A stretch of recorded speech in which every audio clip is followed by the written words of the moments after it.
the increases that they offer us is usually just a few cents here and there, and after taxes and union dues and inflation, it just doesn't work. We are losing employees faster than we can gain them because nobody wants to deal with the poor scheduling and the poor work environment here. It's just a mess. It's the health insurance is going up, and we really don't get any cooperation or support like that from even our union. It's usually an uphill battle, and these are just some of the issues that we're facing at Sunline here. Thanks for sharing. I'm so sorry to hear that you're dealing with these issues. I mean, we a couple of operators have gone to the board meetings. Anthony has gone time and time again. The last board meeting, we did get positive feedback from one of the transit board members, Dana Reed in Indian Wells. We never really hear anything from anybody else, and we kind of feel like they fall on deaf ears to the situation. We did these surveys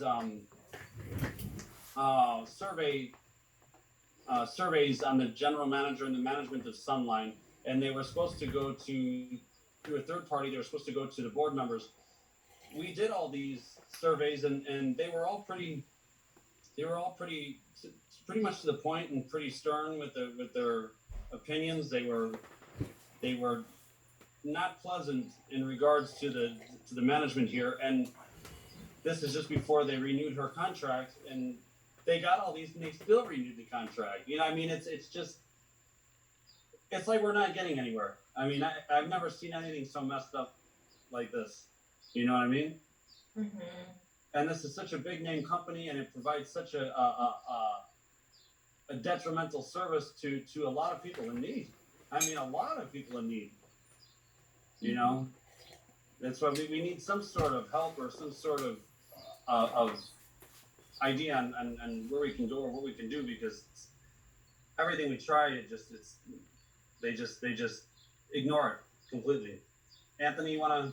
Okay, so I want to bring up something that I know you might not be aware, you might be aware. Okay, so we're going into 2022, new technology, new hydrogen from CNG. CNG is a clean energy vehicle. Okay, so we went into a hydrogen state now that they're trying to make all the vehicles hydrogen. Okay, so these vehicles they break down on a daily basis. So I'm saddened because we're not caring about the people anymore. The people's interest has gone away. They care about buying more buses, building more buildings, empty buildings in Division 2 in Indio. They're supposed to make a transit hub in Coachella. I don't know what happened with that, but the problem is that technology is wonderful if it's all the bugs are worked out, because yeah, they're being told on a regular basis, and guess what? It's like a trickle effect. The buses break down. Now the buses are running late. People can't rely on the service. People can't rely on the service to get to work, to be able to keep their job. Now, if we rode the bus to work, we would lose our job because the reliable service is not there. So our goal, as we started moving forward, is it's all about the people. You know what? It's fine and dandy if you get millions and millions of dollars for buses, but bring buses that are able to haul people and move people and be reliable. We're going backwards. The technology is wonderful. Like I said, the buses are beautiful on the outside. The mechanics are not getting trained to know how to work on these buses. The problem there, now that you're running late because you have two buses ahead of you broke down, now you get people that are spitting on you, are fighting with you.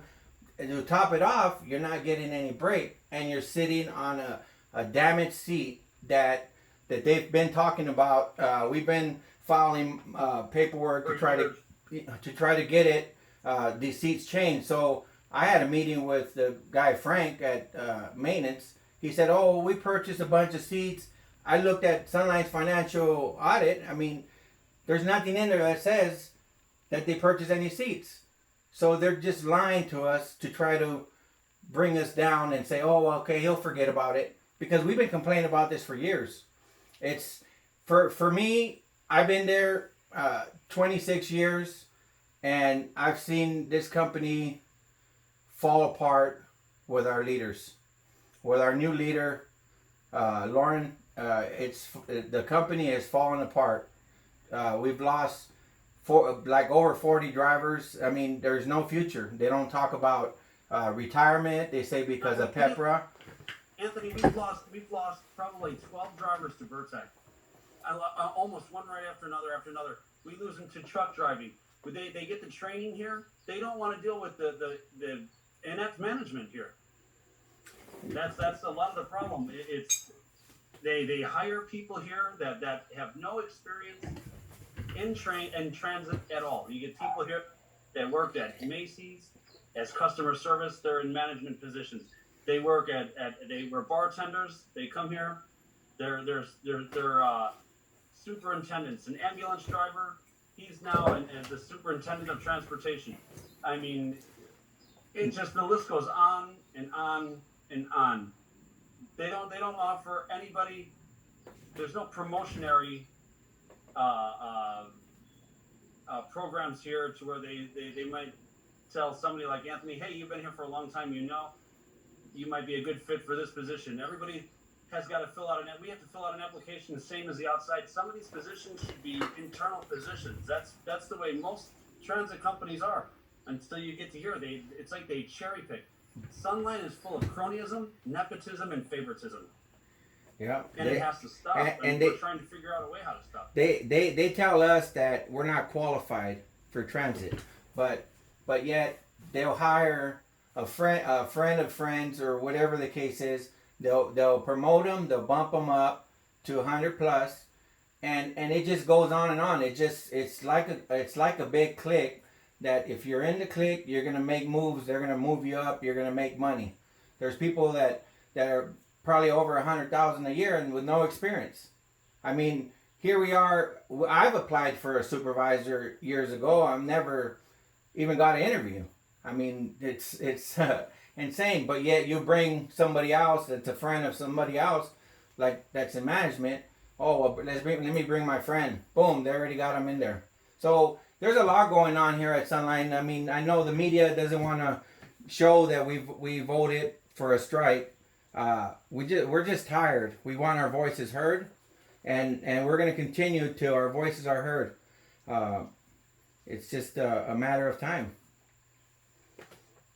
I'm so sorry. Thank you for sharing that, and thank you for sharing your experience and what you've been going through. So you know that, I don't sit on the Sunline Transit Board. Each city council, as you know, appoints someone to represent us. And so you know that our current mayor, Lisa Middleton, represents us there. So yeah, I wanted to just have this meeting to see how we can help, how our city council might help, how I could help as an individual council member. Obviously, we care about workers in our city and throughout our region. We care about having good quality transit. We want people to be taken care of. We pave the roads, right? There's a lot of involvement of the city, and transportation is so important to us, for, like you're saying, people getting to their jobs, all of that. So yeah, I'd love to hear, primarily I just wanted to hear and listen in this meeting and then ask you, how we might be able to help. Okay. I'm sorry, I have to go to work, but I thank you for your time. I appreciate it. Thank Anthony you. will remain. Thanks Thank for you. your work. Hey, I Thank appreciate you. I thought you signed on at 12. Thank you, Joey. He just wanted to make a run for it. Leave me to fend. No, he's been pretty good. We've started a movement to expose corruption and stuff that's going on. I'm sure I'm giving you guys the benefit of the doubt. You guys are the board members, and there's a lot that's not being told to you that I mean, they're practicing what they're gonna say to you before they say it, before the actual board members go in there and listen. If they respond with this, they're gonna respond with this. It's almost like a movie set. So you guys are in the blind. So we're gonna help expose the information. So you guys are no longer gonna say that we didn't know about it, because like the driver seats, they've been hurting our backs, and then they send us to their workman's comp doctor, which is it tells you that you're old, you're broke down, go back to work. Doesn't give you no proper medical care. So one, we don't have buses that stay on the road. Two, we have seats that are horrible. They're probably 20 years old, that are hurting our backs. And three, we have a doctor that's not giving us proper medical care. So, Dr. Fountain, I did bring up several issues with that. Is there's people that have blown disc, and this doctor finds a way to say it's arthritis. Get out of here. Go to work. He told me. He says you have an arthritis tear. I never even knew it's either arthritis or you have a tear.